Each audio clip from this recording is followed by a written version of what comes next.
हम मांस नहीं खाते, पर हमारे कोई मित्र हो, हम उनको अगर सलाह देते हैं कि ये जी नहीं खाना चाहिए, महाराज जी ने हमको समझाया इनमें भी जी दया धर्म कीजिए, जी। तो वो कहते हैं कि अगर हम इनको छोड़ देंगे तो सृष्टि में जो है जीव जंतु ही भर जाएंगे, इंसान कहाँ नहीं, रहेंगे, ऐसा इनका नहीं। भक्षण। नहीं, उनको सृष्टि विनाश करने का मालिक नहीं बनाया, सृष्टि का लय करने वाले भगवान शंकर है।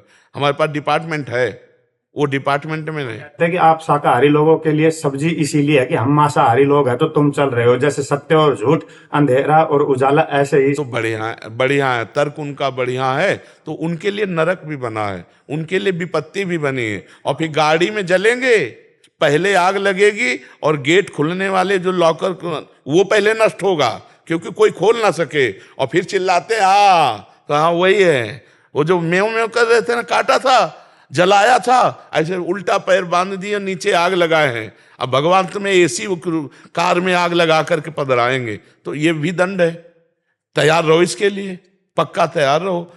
अगर आप पापाचरण करते हैं तो इसी जन्म में तुमको पता चल जाएगा कि तुम्हारा परिणाम क्या होगा। ऐसा आज तक कोई पापी नहीं देखा कि ऐसे करके गया हो मृत्यु लेख से। रावण जैसे धूल धूसरित हो गए, कंस जैसे, शिशुपाल जैसे काट के फेंक दिए गए, कोई ऐसा नहीं है। ये जो कह रहे हैं ना, बढ़िया है, दो प्रकार की खेती होती है, एक दुख की एक सुख की। आप वो दुख की खेती हो, जब काटने को आएगा तब कहते हे भगवान 7 लोग इस गाड़ी में जल गए। ये वही जले हैं जो जला जला के खाए थे ना। अब भगवान ने भूंजा उनको, काल भगवान ने। ऐसी गाड़ी में बैठे हैं, फिल्मी गाना चल रहे हैं, गाड़ी रफ्तार से है, आग लग गई। अब कोई आवाज सुन करके भी खोल नहीं सकता, गेट लॉक है, क्योंकि वो तार जल गए। अब जल गए पूरे।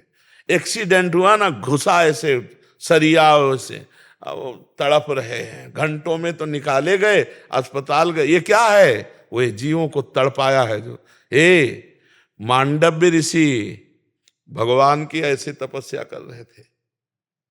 तितली छोटी बच्चे में जैसे होता ना खिलवाड़, तो 8 वर्ष के थे तो तितली की गुदा में बम्बूल का कांटा डाल के छोड़ दिया था। तो ऐसे तपस्या कर रहे थे। एक राजा के यहाँ से चोरी करके, डकैती करके चोर लोग भागे और इन्हीं के आश्रम में घुस गए। अब इनको तो ध्यान नहीं था, ऐसे तपस्या कर रहे थे।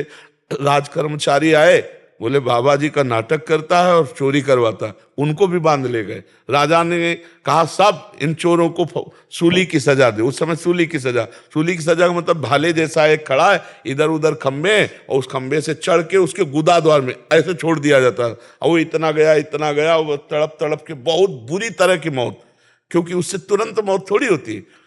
अब सूली की सजा दी गई तो सब जो अपराधी थे वो तो मर गए। मांडव ऋषि पद्मासन लगा के बैठ गए।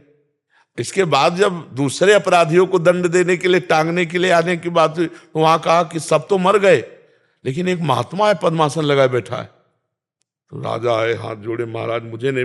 बोले हम तुम्हें दंड नहीं देंगे, हम सीधे यमराज को दंड देंगे, क्योंकि वो न्यायाधीश है ना। हमारी सूली निकला दो। लाख प्रयास किया गया, सूली नहीं निकली, काट दी गई। महाभारत में भगवान व्यास देव जी, अणिमांडव्य ऋषि नाम पड़ा उनका। वो सीधे गए धर्मराज के पास। धर्मराज से कहा महाराज ये कोई न्याय है? मुझे याद नहीं कि मैंने कोई पाप किया इस जन्म में, वो हमारे गुदा में सूली डालकर काट दी गई। उनका नाराज मत होना, आपका ही कर्म है इसी जन्म का। 8 वर्ष की अवस्था में तितली की गुदा में कांटा डाल के बम्बूल का छोड़ दिया, तो तुम्हारी गुदा में सूली कटवानी पड़ी। तो उन्होंने कहा ये तो गलत है, 8 वर्ष के बच्चे को क्या ज्ञान। तो मैं नियम रखता हूं कि 14 वर्ष तक के बच्चे का अपराध नहीं माना जाएगा भागवतिक कानून में। और मैं तुम्हें साफ देता हूं कि तुमने गलत न्याय किया, इसलिए मनुष्य योनि 100 वर्ष तक की प्राप्त करो। तो सीधे धर्मराज विदुर जी के रूप में आए थे, वही धर्मराज है। तो सोचो इतने बड़े महात्मा के द्वारा की गई गलती माफ नहीं हुई, है ना। तो ये जो बकरा बकरी, मुर्गा मुर्गी, ये तुम सृष्टि के विनाश का हेतु भगवान शंकर को है, पालन कहे तो हरि को है, और रचने कहे तो ब्रह्मा को है। अपने आचरण से चलो यार, नहीं तो नरक बना हुआ है। ऐसी ऐसी समस्याएं बनी हुई हैं कि सब दुख भोगने को मिल जाते हैं, सब दुख भोगने को मिल जाते हैं। कीड़ा पड़ते हैं फिर शरीर में। ऐसा पशु बना दिया जाएगा जहां मनुष्य ना पहुंचने पावे, और कीड़ा पड़ गए, सड़ रहा है, कितने दिनों में तड़प के मारा। ये नरक है सब। इसलिए ऐसे लोगों की बातों पर ध्यान न दो जो ये कहते हैं कि हम संहार के लिए बने हैं। ऐसा नहीं, डिपार्टमेंट नहीं बनाया गया संहार का। हाँ, वो भगवान शंकर के पास है। आप अच्छे आचरणों से चलो और जो ऐसी बातें करते हैं उनको अनसुनी कर दो। ये सब पागल लोग हैं, माया के वशीभूत होकर ये बोल रहे हैं।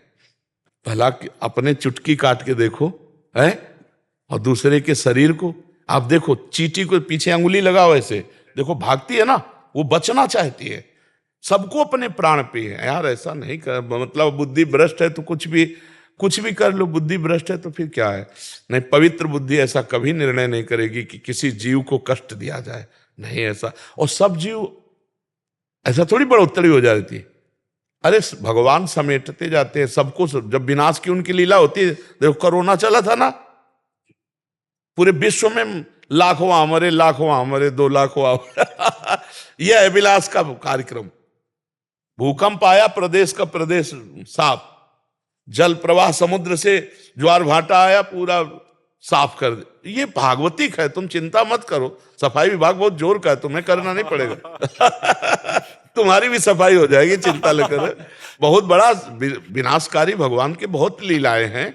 देखो, अब जरा सी बात छिड़ गई तो आजकल गोलियों वाला तो है नहीं, मिसाइल वाला है, पूरा नगर का नगर विध्वंस हो जाता है, नहीं हो जाता है। ऐसे ऐसे अस्त्र हैं कि पूरे देश के देश को उड़ा दे। तो भैया विनाश विभाग है, जब विनाश विभाग चलेगा तो अपने आप विनाश करता चला जाए। आप धर्म से चलो, आप जीवों पर दया करो, आप अच्छे पदार्थ पाओ।